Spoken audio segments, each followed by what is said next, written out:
لقد تشرفت اليوم بزيارة أحد الخطاطين الأفغان، الأخ الفاضل مسعود فريادي. هذا الخطاط ليس مثل أي خطاط عادي. هذا الخطاط الله سبحانه وتعالى أكرمه حقيقة وشرفه بكتابة المصحف الشريف. كتب المصحف الشريف 7 مرات، والآن هو مشغول في العدد 8. هذا الخطاط الأفغاني لديه أكثر من 7 خطوط، وقد أهدى هذه المصاحف إلى أمراء البلدان، منهم أمير دولة الكويت شيخ جابر صباح رحمة الله عليه، وأيضا أهدى مصحف له لملك فهد رحمه الله، وأيضا أهدى بعض المصاحف لعدد من المسؤولين الآخرين. كرم أخونا الفاضل من قبل الإمارات العربية المتحدة بالإقامة الذهبية، وكرم أيضا من قبل دولة الكويت الشقيقة، وكرم أيضا من قبل المملكة العربية السعودية. هذا الخطاط لديه مواهب كبيرة جدا وكثيرة جدا، وأنا كمدرب في تطوير الذات أتمنى أن ينقل هذه المهارة لبقية الشباب. أنا حاورته بلغة بشتو حوار طويل لكي ننقل خبرته هذه إلى الشباب، وسألت منه سؤال أريدكم أيضا أن تسمعوا معي هذا السؤال.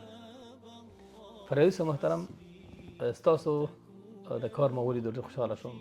ستاسو څه هیله ده چې په راتلونکي کې ولرئ؟ زه دا امید او آرزو لرم چې شرایط موږ ته برابر شي په هر ځای کې چې خاوره مهمه نه ده، هر ځای کې چې وي. زه ډېر ځان خوشحاله او ښه احساس په دې کې لرم چې شاګردان وي درس ورکړو او د کتابت د قرآن عظیم شان چې دی د رواج ورکړو، یعنی عمومي کو. نن که یو چا ته ووایي چې قرآن عظیم شان نوشته کیږي دلته د یو رقم هغه ورته معلومي د کار عمومیت ډېر زیات نه لري، نو غواړم چې رواج پیدا کړه د ټولو ځوانانو مابین کې، او زه د داسې خلکو نه چې دوی اقتصادي توان او د شیان ډېر لري ښه لري، زه توقع ځنې لرم چې د موږ نه موږ سره مرسته وکړه چې شرایط ځای د شیان برابر کړه او بخیر وکړی شو وعده ورکړو. مبارك وعظيم كارتا. كما سمعتم أستاذ مسعود فريادي أمنيته هو يعشق القلم، يعشق أن يكتب بهذا القلم كلام الله سبحانه وتعالى، ويتمنى أن يكون عنده عدد من الطلاب، ويتمنى أن هو يدرب بقية الشباب. هو الآن جالس في المنزل، فأنا أناشد هنا المؤسسات الإنسانية، المؤسسات التعليمية التي تهتم بتطوير المواهب. نحن في منظمة تطوير المواهب وريادة الأعمال نستطيع أن نسخر هذه البيئة، لكن المشروع بحاجة إلى التمويل. كيف نختار مجموعة من الطلاب؟